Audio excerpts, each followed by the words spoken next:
Hi guys, good morning. Welcome back to our channel. నేను మీ ధరణి. అందరూ ఎలా ఉన్నారు? బాగున్నారా? నేనైతే బాగానే ఉన్నాను. ఈరోజు అయితే మీ అందరికీ వ్లాగ్ అయితే ఇంట్రడ్యూస్ చేయట్లేదు అనమాట. ఈరోజు నా లైఫ్లో వచ్చేసరికి ఫస్ట్ టైం గీతు పాపకు కూడా నేను ఎప్పుడు ఇలా రెడీ చేయలేదు. లెనిషా పాపకి ఉగ్గు రెడీ చేద్దామని చెప్పేసి దానికోసం బియ్యం పప్పులు తీసి నానబెడదామని చెప్పేసి నానబెడుతున్నాను అనమాట.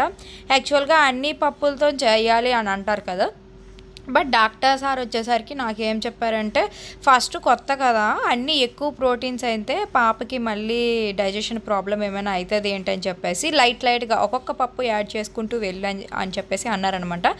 యాక్చువల్గా కొలత వచ్చేసరికి నాకు 3 గ్లాసెస్ రైస్ విత్ 1 గ్లాస్ పప్పు అన్నారు. పప్పుల్లో అన్ని రకాల పప్పులు యాక్చువల్గా కలపమన్నారు.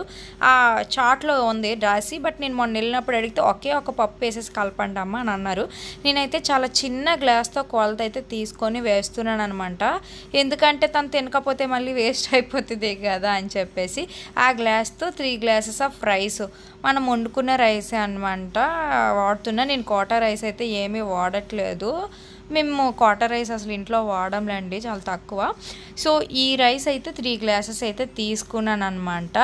అలానే కందిపప్పు, నెక్స్ట్ వచ్చేసరికి పెసరపప్పు. డాక్టర్ అయితే ఒకే ఒక పప్పు కందిపప్పు వేసి చేయమన్నారు. నేను కొంచెం ఆ ఒకే గ్లాస్లోనే కందిపప్పు సగము, తర్వాత వచ్చేసరికి కొంచెం పెసరపప్పు కూడా యాడ్ చేసేసి ఇంకా 2 పప్పులు మిక్స్ చేసేసి నేనైతే నానబెడుతున్నాను అనమాట, పాప ఉగ్గు కోసం అని చెప్పేసరికి. సో ఇది చేయడం అయితే నాకు కొత్తగా అనిపించింది, బట్ మన పిల్లల కోసం మనం చేసుకుంటే ఆ హ్యాపీనెస్ వేరు కదా. మనం ఏం చేసినా మన పిల్లల కోసమే అన్నట్టు వాళ్ళ కోసం ఏదైనా చేయాలనిపిస్తుంది, వాళ్ళు తినడమే కావాలి అనిపిస్తుంది. సో అలాగా వాటర్లో వేసేసి ఇంకా నానబెట్టేసి ఫస్ట్ అయితే ఒక వాష్ చేస్తాను, బాగా కడిగేసాను అనమాట. కడిగేసిన తర్వాత మళ్ళీ నీళ్ళేసి ఒక గంట సేపు నాకు నానబెట్టమన్నారు ఈ పప్పు వచ్చేసరికి. సో గంట నానిపోయిన తర్వాతే నేనైతే ఈ క్లాత్ బాగా తడుపుకున్నాను అనమాట, తువ్వాలు తడిపేసిన తర్వాత ఈ పప్పులో ఉన్న వాటర్ అంతా తీసేసి ఇప్పుడైతే ఆ రెడ్ క్లాత్ ఉంది కదా తువ్వాలు పరిచాను, దాని మీద అయితే ఈ పప్పు అంతా వేసేసుకొని బాగా నెరిపియాలి. అంటే ఇది కూడా ఒక 2 అవర్స్ ఎండబెట్టాలి అని చెప్పారనమాట. ఫ్యాన్ కింద కానీ ఎండలో కానీ మన ఇష్టమే. నేనైతే ఆ రోజైతే ఎండలో పెట్టలేదు, ఫ్యాన్ కిందే పెట్టేశాను, ఎండిపోతుంది ఏంటి అని చెప్పేసి. సో అలా నెరిపించుకున్నాను అనమాట.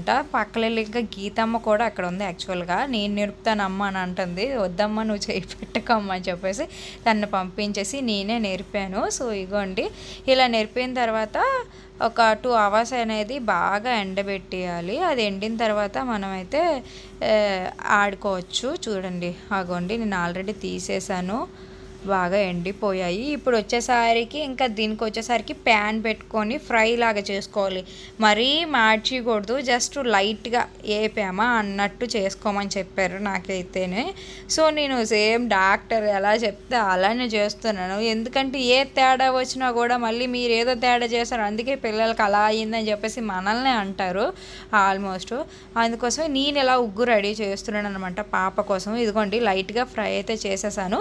తర్వాత మిక్సీ జార్లో వేసుకుందాం అని చెప్పేసి ఫ్యాన్ కింద తెచ్చి చల్లారి పెడుతున్నాను. మీరు ఏ పప్పులతోనే రెడీ చేస్తారో పాపకి ఉగ్గు నాకు కామెంట్ సెక్షన్లో కామెంట్ చేయండి. యాక్చువల్గా ఇదైతే 7th మంత్ బేబీకి అనమాట, మా పాపకి 7 మంత్స్.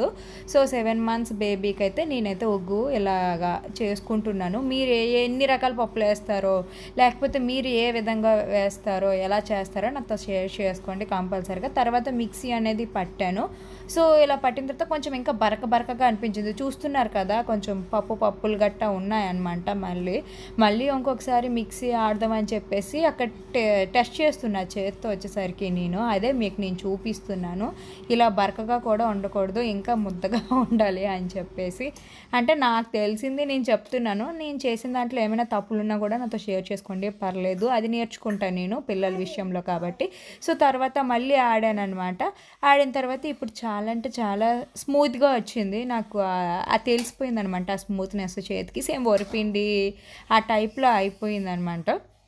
సో ఇంకా ఆడేసి సైడ్కి తీసేసుకొని ఒక గ్లాస్ బౌల్ కానీ లేదా ఏదైనా కంటైనర్లో అయితే స్టోర్ చేసేసుకోవాలి. ఇలా స్టోర్ చేసుకున్న దాన్ని మనం ఆ పిల్లలకి ఎప్పుడు మనం ఉగ్గు రెడీ చేయాలనుకుంటే అందులో ఒక స్పూన్ అయితే తీసేసుకొని మనం చక్కగా స్టవ్ మీద వాటర్ వేసేసుకొని పెట్టేసి చేసేసుకోవడమే. ఇప్పుడు పాపకి యాక్చువల్గా తయారు చేసిన వెంటనే నేనైతే ఇంకా పెడదాము తను తింటుందా లేదా అని చెప్పేసి ఒక బౌల్ తీసుకొని అందులోని అర స్పూన్ కన్నా ఇంకా తక్కువ పౌడర్ వేసేసి వాటర్ అయితే వేసాను అనమాట. వాటర్ వేసేసి ఇంకా వేడి చేస్తున్నాయి. ఇది వచ్చేసరికి కొంచెం ముద్దగా అయినంత వరకు ఉంచాలి కదా, సో కొంచెం మరీ అంత ముద్దగా కాదు అలానే అంత పలచగా కాదనమాట, మధ్యలో మీడియంలో చేస్తున్నాను. చూడండి దగ్గరికి అయిపోయింది.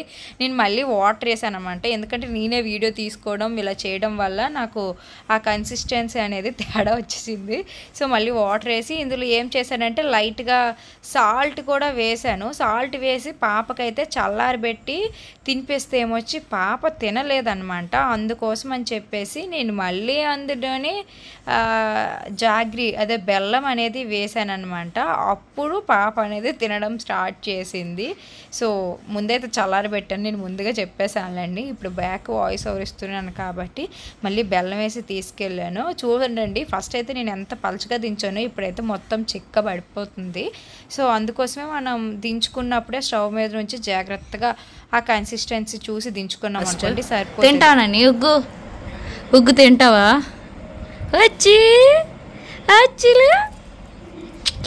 యాక్చువల్గా తనైతే బాగానే తిన్నది, బట్ తింటున్నప్పుడు వీడియో తీయొద్దు అని చెప్పేసి తీయలేదనమాట అంతేని. సో నేను ఇలా ప్రిపేర్ చేశాను.